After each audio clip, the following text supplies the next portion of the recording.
የእግዚአብሔር መልአክ ግን ሲያናውጠው ሁሉም ትተውት ወደዚያ ውስጥ ይገባሉ። እሱ ገና ሲደነቃቀፍ ያመልጠዋል። ሽባ ነበር። ይህ ሰው ይሰበሰባል፣ ይመጣል፣ ያጫውተኛል። እንደው አንድ ሰው እንኳን ከልቡ አዝኖ እዚህ ውስጥ አይወረወረኝም ብሎ ያስባል። ባለቶት የማያውቅ ሰው ሁሉ የሚያገለውን ሰው ሁሉ የረሳውን ሰው መድኃኔዓለም መጥቶ ያልጋውን ሸንኮር እየነቃ ጠጉሩን እየዳበሰ ያዋራው ጀመረ። ሁሉ ምኑን ማህበረሰብ ብትሆኑ በሰው ዘንድ የተተዋችሁ ብትሆኑ የድንግል ማርያም ልጅ ክርስቶስ ስለማይተዋችሁ በዚህ ደስ ይበላችሁ ወገኖቼ። ብፁዕ አባታችን ብፁዕ አቡነ ቀለሚንጦስ በኢትዮጵያ ኦርቶዶክስ ተዋሕዶ ቤተክርስቲያን በመንበረ ፓትርያርክ ጠቅላይ ጽሕፈት ቤት የሰንበት ትምህርት ቤቶች ማደራጃ መምሪያ ሊቀ ጳጳስ እንዲሁም የሰሜን ሸዋ ሀገረ ስብከት ሊቀ ጳጳስ የሁላችንም አባት የተከበሩ አባታችን መላከ ብርሃናት አባ ይትባረክ ቆሞስ የዚህ ታላቅ ታሪካዊ አንጋፋ ቦታ ዋና አስተዳዳሪ፣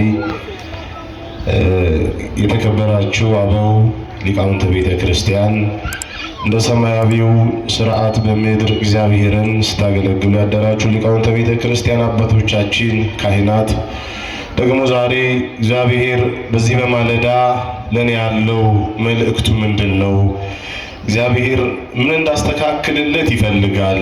በህይወቴስ የሚያስተምረኝ የሚያስጨብጠኝ ትልቁ ቁም ነገር ምንድነው ብላችሁ የሰንበትን ቀን ለማክበር በጌታችን በአምላካችን በመድኃኒታችን በኢየሱስ ክርስቶስ ቤት ውስጥ ያላችሁ ምእመናንና ምእመናት ሁላችሁም ባሰባሰበን በቸሩ አምላካችን በመድኃኔዓለም በኢየሱስ ክርስቶስ ፍጹም ሰላም እንደምን አደራችሁ? እንደምን አደራችሁ? ምሕረቱን ያበዛልን ቸርነቱንም ያበዛልን አብዝተን በራቅነው መጠን አጥብቆ የቀረበን ስንበድለው ልጆቼ ናችሁ ያለን ዛሬም ይቅር እያለ በቅድስናው ስፍራ እንድንገኝ ያደረገን የአባቶቻችን አምላክ የኛም አባት አምላካችን ልዑል እግዚአብሔር ስሙ ለዘለዓለም የተመሰገነ ይሁንልን። የዮሐንስ ወንጌል ምዕራፍ 5 ቁጥር 7 ሰው የለኝም። እግዚአብሔር ቢረዳን ለጥቂት ደቂቃዎች ያህል ከኔ ጋራ የምንማማርበት የመጽሐፍ ቅዱስ ክፍል ነው። ብፁዕ አባታችን ያስተምሩናል፣ ሊቃውንተ ቤተ ክርስቲያንም አሉ ይነግሩናል፣ እናደምጣለን። ነገር ግን እኔ ለመታዘዝ ያህል ነው በፊት ለፊታችሁ የቆምኩት። ድምፅ በጠፋበት ዘመን እግዚአብሔርን የሚያናግርልን ሰው እናገኝ ይሆን ተብሎ የእግዚአብሔር ሰው ተፈልጎ እንደሚገኘው እግዚአብሔርን የሚያናግሩልን አባቶች አሉን። አባት ያላሰጣን እግዚአብሔር ስሙ የተመሰገነ ይሁን። እኔ ግን ዛሬ በወንጌል ሲነገር እንደሰማችሁት ደግሞም ዛሬ ዕለቱ መጻጉዕ ተብሎ እንደሚጠራ ሁላችሁ ታውቃላችሁ። መጻጉዕ ማለት በሽተኛ ማለት ነው እና በዚህ በዮሐንስ ወንጌል ምዕራፍ 5 ከቁጥር 1 ጀምሮ ወንጌሉም ደግሞ ሲነበቡላችሁ ሰምታችኋል። በዚህ መጽሐፍ ቅዱስ ክፍል ውስጥ እግዚአብሔር የሚነግረን አንድ ቁም ነገር አለ። ስለዚህ በማስተዋል እናደምጣለን። ብዙ ደቂቃዎች አልፈጅም። በተቻለ መጠን ለማሳጠር ሞክራለሁ። እናንተም ደግሞ እያስተዋላችሁ የምትሰሙ ዝም ብሎ ሰምቶ መሄድ ብቻም ደግሞ ሳይሆን እንደ ሊዲያ ምን ተንግበር የሚል ልብ እግዚአብሔር ለሁላችንም ይስጠን። አስተዋይ ልቦና እግዚአብሔር ለሁላችንም ይስጠን። የትምህርታችን ርዕስ ሰው የለኝም የሚል ነው። ሁላችሁ በሉ ከኔ ጋራ ሰው የለኝም በሉ። እግዚአብሔር ከሁላችን ጋራ ይሁንልን። አንዳንዴ የሚሰማን ስሜት እንዲህ ሊሆን ይችላል። በሰው መካከል ተቀምጣችሁ አንዳንዴም እንዲህ አይነት ስሜት ወደ ህይወታችሁ ይገባል። ሰው ሲተዋችሁ ሲርቃችሁ ወዳጅ የምትለው ሰው ጠላት ሲሆንብህ በመከራ ስትከበቡ አንዳንድ ጊዜ የጨለማ መንጋ በዙሪያችሁ ሲሰፍር እንደው ብቸኝነቱ ይሰማችኋል። ሰው መካከል ላይ ተቀምጣችሁ በጠራራ ፀሐይ እየሄዳችሁ በድቅድቅ ጨለማ እንደምትመላለሱ አይነት ስሜት እንዲህ አይነት ስሜት አንዳንዴ ወደ ህይወታችሁ ይመጣልና ሰው የለኝም ትላላችሁ። እግዚአብሔር ከሁላችን ጋር ይሁንልን። ታሪኩ የተጻፈው በዚህ በዮሐንስ ወንጌል በምዕራፍ 5 ቁጥር 1 ላይ ጀምሮ ነው። በዛች ቤተሳይዳ በምትባለው በበጎች በር 5 መመላለሻዎች በነበሯት ቦታ ላይ አንዳንድ ጊዜ አልፎ አልፎ የእግዚአብሔር መልአክ ያንን ውሃ ይመጣና በኃይል አናውጦት እግዚአብሔር መልአክ ይመለሳል። ያን ጊዜ በየሰንበቱ እየመጣ አልፎ አልፎ የሚመጣው መልአክ አንድ ጊዜ ውሃውን አናውጦት ወደ ላይ ሲያርግ ተሽቀዳድሞ ወደ ውሃው የገባ ሰው ይፈወስ ነበረ፣ ጤናውንም ያገኝ ነበረ። እግዚአብሔር ጤናችሁን ይመልስላችሁ። በብዙ አይነት መንገድ ቆስለን ወደ እግዚአብሔር ቤት ውስጥ መጥተናል። እንደው የሚገርማችሁ ደግሞ ታላቁ አባታችን ጎርጎርዮስ ዘኑሲ ሲያስተምር ሰው የሚታይ ህመም በፊት ለፊቱ ሊታይ ይችል ይሆናል። ያ ህመም ሊድንም ላይድንም ይችላል። በጣም አስጊው ግን የውስጥ ቁስል ነው ይላል። እግዚአብሔር የልቦናችንን ቁስል ይፈውስልን። እነዚህ ሰዎች የስጋ መዳናቸውን ፍለጋ ተሯሩጠው ወደዚያ ወደ ውሃ ውስጥ ይገባሉ። ጎበዝ የሆኑ ሰዎች አሉ። ዘመዶቻቸው ሲታመሙባቸው ተሸክመው በወሳንሳ ይዘው ይመጡና መልአኩ ሲያናውጠው አይተው ጎበዞች ናቸው። ወርውረው ያ ወገናቸው ያ ዘመዳቸው እዚያ ውሃ ውስጥ ገብቶ ተፈውሶ ድኖ ሲወጣ ሲመሰክር ያያሉ። አንዳንዴ ብዙ ሰዎች ጥያቄ እዚህ ቤተክርስቲያን ሰው ስለት ሲናገር እግዚአብሔር ደረሰልኝ፣ ስላሴ ዳበሰኝ፣ ምህረት አገኘው፣ ጤናዬ ተመለሰ፣ ከካንሰር ዳንኩ ብሎ ልል ሲያስብል አንዳንዴ ታያላችሁና የኔስ ተራ መቼ ይሆን ብላችሁ ታውቃላችሁ? አንዳንዴ እንዲህ ይመጣል። እግዚአብሔር ለምስክርነት ያብቃችሁ ሁላችሁንም። እግዚአብሔር ምህረቱን ይላክላችሁ። እና የሚገርማችሁ ዘመድ የሌላቸው ወገን የሌላቸው ደግሞ አንዳንድ ሰዎችም አሉ። አይ ሰው ደግሞ አሁን መጽሐፉ ተብሎ መጽሐፍ ቅዱስ ላይ ብዙ ሰዎች ስማቸው ሲጠቀስ ታያላችሁ። የዚህ ሰው ስም ግን አልተጠቀሰንም። መጽሐፉ ተብሎ በሽተኛ ተብሎ ሲጠቀስ እናያለን ማለት ነው። እንዲህ ከህመሙ ከስብራታችን ከህመማችን ስፋትና ጽናት የተነሳ አንዳንድ ጊዜ ሰዎች በህመማቸው እንኳን ስያሜ ይወጣላቸዋል። ህመሙ ከባድ ነው። 38 ዓመታት ያህል እዚህ አልጋ ላይ ተኝቶ ለዘመናት እንደው እግዚአብሔር መልአክ ሲያናውጠው ወደዚያ መግባት እየፈለገ እየቋመጠ ሁሉ ጊዜ መዳንን እየተመኘ 38 ዓመት ያህል አልጋው ላይ በስብሶ የተኛ ሰው ነበር ወገኖቼ። ዘመድ ማጣት፣ ወገን ማጣት አንዳንዴ ልብ ያሸብራል። እግዚአብሔር ደግሞ ዘመዳችን ስለሆነ ስጋችንንም ስለነሳ በተዋህዶ ተስጋ ስጋችንን ተዋህዶ ዘመዳችን ስለሆነ መድኃኔዓለም ኢየሱስ ክርስቶስ ክብርና ምስጋና ለስሙ ይሁን። ዘመድ የለኝም ወገን የለኝም አጋዥ የለኝም ብላችሁ የምታዝኑ ሰዎች እግዚአብሔር ወገናችሁ ነው። እግዚአብሔር እንባችሁን ያብሳል። እግዚአብሔር ያበረታችኋል። መደገፊያችሁ እግዚአብሔር ብቻ ይሁን። በስልጣን አትደገፉ፣ በሀብት አትደገፉ፣ በውበትም አትኩሩ። ገንዘብም ይጠፋል፣ ሁሉ ነገር መና ነው የሚሆኑ። ሁሉ ውበትና ኩራት መቃብር ይወርዳል ወገኖቼ። መጽሐፍ እንደውም ሲናገር ጠቢብ በጥበቡ አይመካ፣ ኃያልም ደግሞ በኃይሉ አይመካ፣ የሚመካ ቢኖር በማን ይመካ ይላል? በእግዚአብሔር ተደገፉ ወገኖቼ። እንዲህ ስትሸበሩ፣ ስታዝኑ፣ ስትጎዱ አታማሩ፣ አትበሳጩ። እግዚአብሔር አንድ ቀን በምህረቱ ወደ እናንተ ይመጣል። አብርሃም ቀኔን አየ ደስም አለው ተብሎ እንደተጻፈ እግዚአብሔር ቀናችሁን ወደ እናንተ ያመጣላችኋል። የምህረት ቀን የድህነት ቀናችሁን እግዚአብሔር ያምጣላችሁ። እግዚአብሔር በራሱ አቆጣጠር ነው የሚቆጥረው የሚሰራው። ግን ወገኖች ተረስታችሁ አትቀሩም። እግዚአብሔር አብርሃምን ውጣ ሲለው ስላሴ ውጣ ከዘመድ ተለይ ብሎት የሰማይን ከዋክብት ቁጠር የምድር አሸዋን እስኪ ቁጠር ብሎ እግዚአብሔር ተስፋ ሰጠው። ዘርህን እንደዚህ አበዛዋለሁ አለው። የሚገርማችሁ ግን የዓይኑ ማረፊያ እንኳን ልጅ አልነበረውም። አብርሃም ከሳራ ከሚስቱ ልጅ ስላልነበረው በጣም ያዝን ነበረ።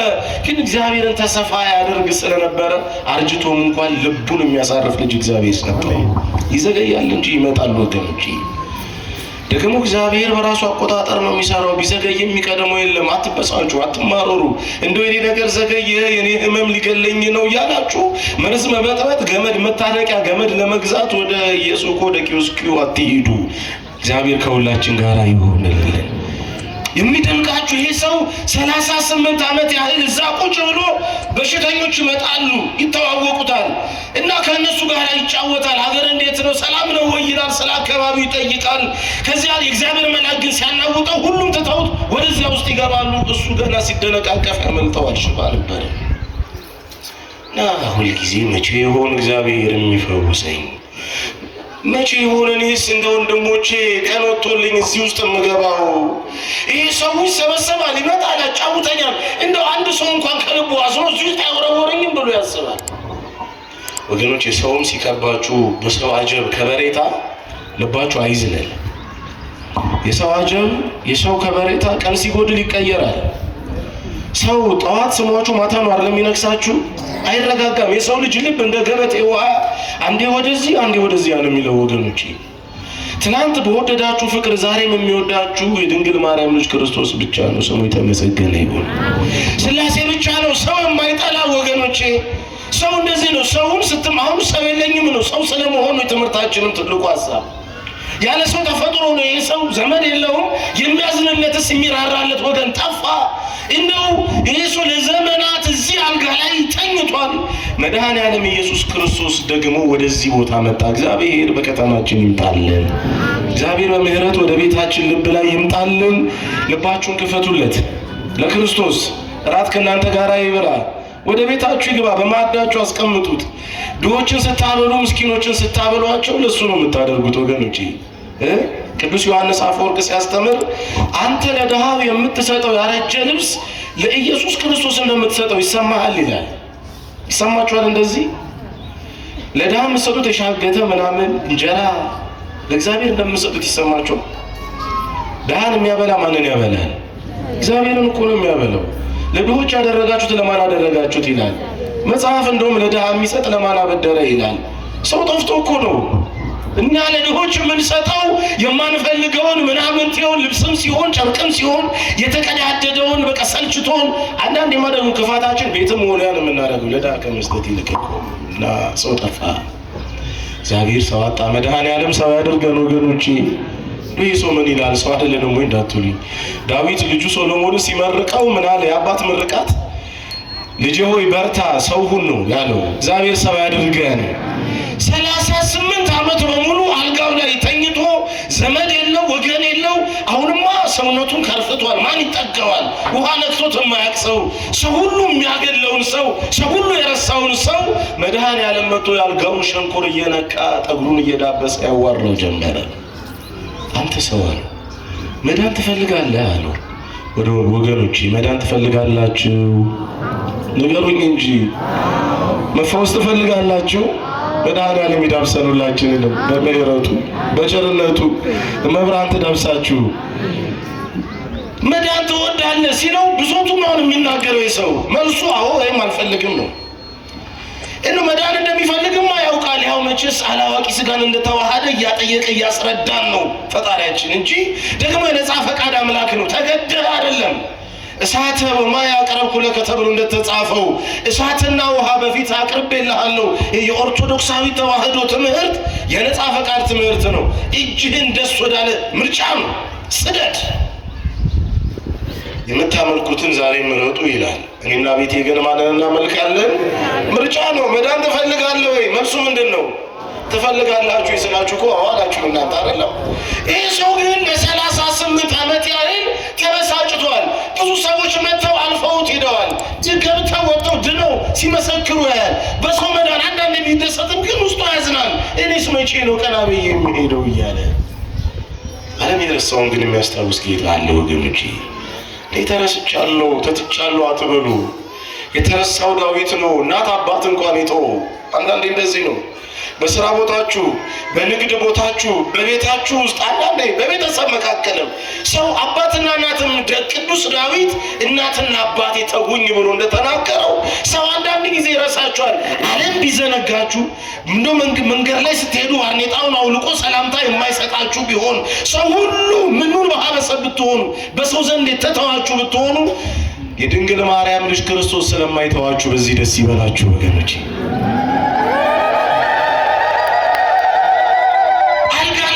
ሽባ ሆኖ ክርስቶስ ትወዳለህ ወይ ሲለው እኔውን ሊመጣሉ ሰዎች ያልፉኛል። ጎረማሳ ነው፣ 30 ዓመት አካባቢ ነው። እንደው አዝኖ ራርቶ ወደዚያ ወደ ውሃ ይከተኛል ብሎ አስቦ ነው። እና ሰው ሁሉ እያለፈኝ ነው። ሰው ሁሉ እዛ ውስጥ ገብቶ ይወጣል ይድናል። እኔ ግን ሰው የለኝም አለ ወገኖች። እስኪ ምን የለኝም አለ? ዛሬ መድኃኒዓለም እንዲህ ያለ ይሆን ወገኖቼ? ሰው እኮ አጣ። ዲዮጋን የተባለ ፈላስፋ ምን ያደርጋል? በጠራራ ፀሐይ ማሾ ይዞ ይዞራል። በህዝቡ መካከል ማሾ አብደሃል ይሉታል። ለምንድን ነው እንደዚህ የምትዞረው? አይ ልቡ ንጹህ የሆነ ሰው ፍለጋ በጠራራ ፀሐይ በተገኘ ፓውዛ ብርተን ይል ነበር። እግዚአብሔርም ልቡ ንጹህ የሆነ ሰው ይፈልጋል አይደለም? መዝሙር 1 ቁጥር 1 ላይ ብፁዕ ብእሲ ዘየሆረ በምክረ ረሲያን የሚለው መጽሐፋችን አንቀጽ ስለ ኃጥአንና ስለ ጻድቃን የሚናገረው ሰው ማለት በክፉዎች ምክር ያልሄደ በዋዘኞች ወንበር ያልተቀመጠ መልካም የሆነ ሰው ነው። እግዚአብሔር ሰው ያድርገን ሁላችንንም። አንድ የሀገራችን ድርሰት አለ። ቀኝ ጌታ ዮፍታሔ ንጉሴ የሚባሉ ትልቅ ሰው ሞተዋል። የድሮ ሰው ናቸው። አንድ ድርሰት ደርሰው እዛ ብሔራዊ ቲያትር ድርሰታቸው ይቀርብ ነበርና የድርሰቱ ርዕስ የሰው ያለ የሚል ነው። የምን ያለ እየፈለገ ነው መድኃኒዓለም የሰው ያለ እያለ እዚህ ህዝብ መካከል በሁለት ልብ የማያነክስ ጠዋት እዚህ ታምረ ማርያም ሰምቶ ማታ ወደ ጠንቋይ ቤት በግ እየጎተተ የማይሄድ የማይወላውል ምናምንት ያልሆነ ሰው በሁለት ቃል የማይናገር እንደው አንዳንድ ሰው ደግሞ እድሉ ሆኖ ይመስለኛል እንደው ሲበጠብጥ እሱም ሲበጠብጥ ዓለምንም አገርንም ሲበጠብጥ የሚኖርም ሰው አለ። እግዚአብሔር ሰው አጥቷል። መድኃኒዓለም ሰው ያድርገን። ኧረ እባካችሁ አሜን። ሰው ያድርገን መድኃኒዓለም። ሰው ደግሞ ከበቀለበት ሀገር ነው እኛም ያለነው እዚህ ደብረ ብርሃን ያለነውና በእውነት እንደ አባቶቻችን እግዚአብሔር ሰው ያድርገን ሁላችንንም። ይህንን ሰው የለኝም ሲል ራራለትና ክርስቶስ አሁን መድኃኒት ነው። ፈጣሪያችን ስሙም መድኃኒት ነው። ኢየሱስ ትየዋለሽ እሱም መድኃኒት ነው ብሎ መልአኩ ቅዱስ ገብርኤል ለእመቤታችን እንዳበሰራት መድኃኒት ነው ኢየሱስ ክርስቶስ። ወገኖቼ ኤክስፓየር ዴት የሌለው መድኃኒት። አሁን እኛ መድኃኒት ብንወስድ እኮ ለጨጓራ የወሰድነው ጉበት እየነካ ተቸገርን እኮ አይደለም ወይ? እንደዚህ ገጠመ የለም? አዲስ አበባ ላይ አንድ ጊዜ ያነበብኩት ምንድነው መጽሔት ላይ አንዲት እናት ምጥ ይዟት ምጥ ማቅለያ መርፌ ሞጋት ሲገባው ሐኪሙ ተሳስቶ ሬሳ ማድረቂያ ወጋት። እንዲህ አይነት ስህተት አለ። ደግሞ መድኃኒት ነው ሲባል በዚህ ዓለም ላይ እናንተ በትክክል የምትወስዱት መድኃኒት ነው የሚፈውሳችሁ። ሰዓቱን እየጠበቃችሁ ኤክስፓየር ዴቱን አይታችሁ በስነ ስርዓት ከመብል በፊት ከመብል በኋላ ምናምን ተበላችሁ ነው። መድኃኒዓለም ኢየሱስ ክርስቶስ መድኃኒት ነው ሲባል እንኳን ለቆም ነው አይደለም ለሞቱት መድኃኒት ነው። ክብር ምስጋና ለስሙ ይሁን። መዳን ትፈልጋለህ ወይ ሲለው አዎ አለ። በቃ መጨረሻ ነቀው እንደ ሰው አጣው የለኝም ሲል ክርስቶስ ምን አለው? አልጋህን ተሸከመና ሂድ አለው። ይህ ሰው የአልጋው ላይ እንደተኛ ሰውነቱ እየተስተካከለ መጣ። ቁርጭምጭሚቱ እየጸና መጣ። ከአልጋው ላይ ፈንጠር ብሎ ተነሳ፣ ዘለለ። ለዘመናት የተሸከመችውን አልጋ እሱም በተራው ተሸክሞ ወደ ቤቱ በሰላም ገባ። ወገኖች ክብር ለመድኃኒዓለም ይሁን። ዛሬ ብዙ በሽተኞችን የምናስብበት ዕለት ነው። በየመንደራችሁ፣ በየሰፈራችሁ፣ በየጎረቤታችሁ ያሉትን የታመሙትን ሰዎች በሙሉ ጠይቁ ወገኖች። ዛሬ መጽሐፉ ተብሎ ቀኑ የተነገረን በሽተኞችን እንድናስብ፣ እንድንረዳ፣ እንድንንከባከብ። ይሄ የዘርዓ ያዕቆብ አደባባይ ይሄ ደብረ ብርሃን ሥላሴ አንድ የተወሰነ ውሳኔ ሰንበትን አክብሩ ግን እንደ አይሁድ አይደለም ተብሎ ነው የተወሰነው። በአጼ ዳዊት በአባቱ ዘመን ብዙ ጭቅጭቅ ነበረ። በአጼ ዘርዓ ያዕቆብ ዘመን አጼ ዳዊት ግራ ገባቸው። ቅዳሜንም እናክብር እሁድ ብቻ እናክብር፣ ቅዳሜም እሁድም ይከበር የሚል በጣም የተበጠበጠ ጥያቄ ነበረ በክርስቲያኑ መካከል። አጼ ዘርዓ ያዕቆብ ይኸው መጋቢት 10 የምታከብሩት በዓል ነው። መጋቢት 10 ቀን ምንድን የወሰኑት? ደብረ ብርሃንም ተብላ ተሰየመች። አንዱ ትልቁ ውሳኔው ቀዳሚትም እንደ ሰንበተ ክርስቲያን እኩል ትከበር፣ ግን ስናከብር እንደ አይሁዶች አይደለም። እንደምን አይደለም? ስለዚህ ደሃን መጠየቅ፣ ምስኪኖችን በተለይ በዚህ በጾም ወቅት በጎ ስራ መስራት ይገባችኋል። ያስተማረን እግዚአብሔር የተመሰገነ ይሁን። ሰው ማለት ሰው የሚሆን ነው። ሰው የጠፋ ጊዜ አይደለም። ለመድኃኒዓለም ሰው ያደርገን። በእውነቱ ብፁዕ አባታችን በጣም ይቅርታ ብዙ ሰዓት ፈጀን፣ ይቅርታ ጠይቃለሁ። በረከታቸው ጸሎታቸው ሁላችንንም ይርዳን። ሀገራችን ኢትዮጵያን በአባቶቻችን ጸሎት እግዚአብሔር ይጠብቅልን፣ ቤተክርስቲያናችን ያረጋጋልን። እናንተንም ሰላም ይስጣችሁ፣ እናንተንም ሰው ያርጋችሁ። ያስተማረን እግዚአብሔር የተመሰገነ ይሁን። ወስብሐት ለእግዚአብሔር።